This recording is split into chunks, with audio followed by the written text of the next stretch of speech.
دور جاہلیت سے مراد کوئی خاص دور نہیں۔ جب بھی دور جاہلیت کا ذکر کیا جاتا ہے، تذکرہ ہمارے سامنے آتا ہے تو ہمارا ذہن آج سے 1400 سال پیچھے چلا جاتا ہے۔ ہم یہ سمجھتے ہیں کہ دور جاہلیت سے مراد وہ دور ہے کہ جس دور میں بیٹیوں کو زندہ درگور کیا جا رہا ہے، قتل کیا جا رہا ہے، شراب پی جا رہی ہے۔ حالانکہ نہیں میرے عزیزو دوستو، اللہ تعالیٰ نے بعثت نبوی صلی اللہ علیہ وسلم سے پہلے کے دور کو دور جاہلیت کہا، اور آپ صلی اللہ علیہ وسلم کی بعثت کے بعد کے دور کو روشنی کا دور فرمایا۔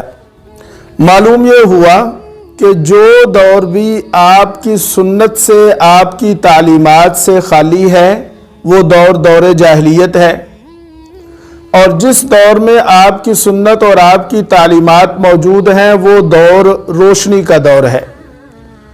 اب وہ کوئی بھی دور ہو، کسی بھی قوم پر ہو، کسی بھی جماعت پر ہو، کسی بھی زمانہ میں ہو، جس زمانہ میں آپ صلی اللہ علیہ وسلم کی تعلیمات، آپ کی سنت ہوگی، وہ دور روشنی کا دور ہے، اور جس دور میں آپ کی تعلیمات نہیں ہوں گی، آپ کی سنت نہیں ہوگی، وہ دور جاہلیت ہے۔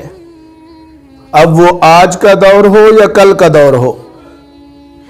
یہ جو میاں والی میں 7 دن کی معصوم بچی کو صرف اس لیے قتل کر دیا گیا کہ باپ یہ نہیں چاہتا تھا کہ میرے ہاں بیٹی ہو، اوہو، اس پر جتنا بھی افسوس کیا جائے کم ہے۔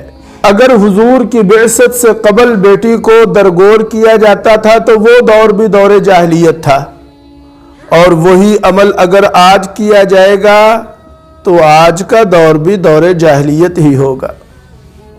مت کہیں کہ دور جاہلیت نہیں ہے۔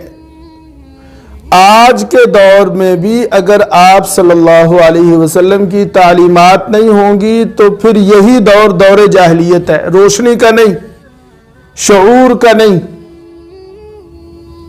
بڑا دکھ ہوا کل قیامت والے دن اللہ تعالیٰ کے سامنے موعودہ ایسی بچیاں استغاثہ دائر کریں گی کہ بِأَيِّ ذَنبٍ قُتِلَتْ، ہمیں کس جرم میں قتل کیا گیا۔